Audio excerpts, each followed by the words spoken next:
So this is going to be a video about why I don't like to talk about myself, but I'm just going to begin, I know it's going to seem like a tangent, but it's really not. The earliest religious experience that I can ever remember having was listening to, um, I would lay in bed, I was probably 11 or 12, and I would lay in bed at night when I was going to sleep and listen on headphones to usually a movie score that was like, what did I listen to? Sometimes Braveheart songs, The Suite from Forrest Gump. Just really um, peaceful and uplifting stuff. And sometimes I would listen to some classical stuff, maybe some Goo Goo Dolls, Name, and Black Balloon, Iris. All those songs are great. But I would listen to them and I would imagine in my mind um,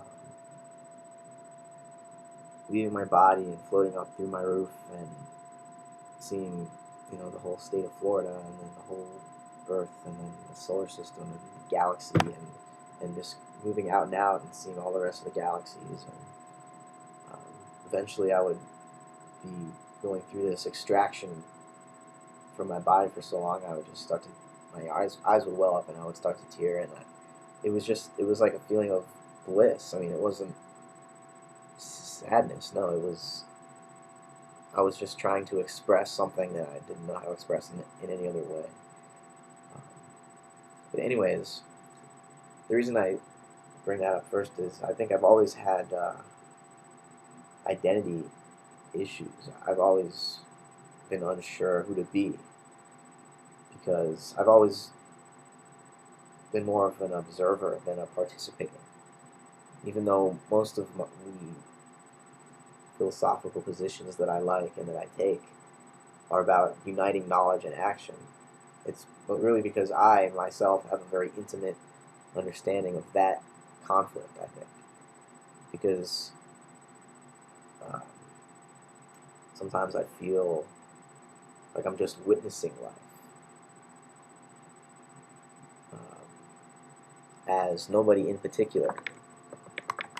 I'm just like everybody else, and I'm just here. Um, and I think that's why I became so interested in mysticism and spirituality, because it allows you to express that feeling of not knowing who you are in a cheerful way. Um, in a way that doesn't look at that as some kind of a problem. I mean, I could talk about myself, I guess. But talking about myself, I have to choose what I say about myself, and it's like I'm giving you a picture of who I want you to think I am based on what I say. And even if I really, really try to be honest, can I even do that? I mean, I think I'm being honest right now by saying I'm not sure what I'm not sure what attitude to take or what to tell or what to say about myself that would not be biased in some way. That wouldn't be just me choosing a certain attitude that I want to convey, that I want to be recognized for. And I guess I'm just very self-conscious, and I never forget myself. It's very difficult for me to forget myself in most situations. Meditation helps, but only when I'm meditating.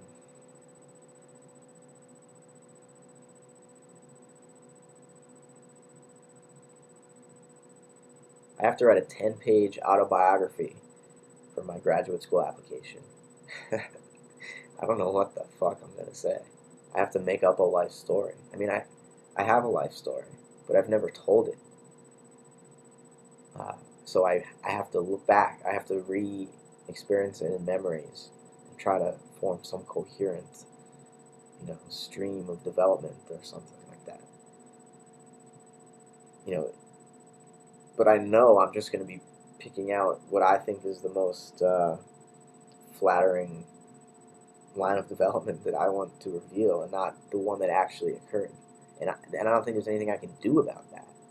I can't be totally conscious about my own life. That's what part of being incarnated as a body is, not knowing who you are. That's just a fundamental aspect of being a human being. That's what makes you human. You don't know who you are.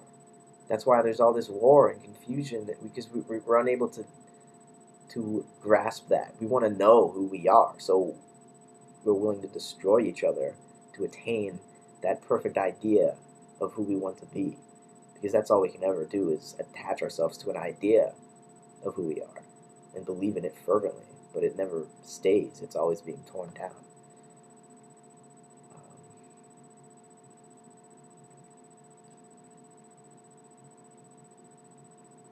Strangely, I just feel strangely disconnected from my own name sometimes.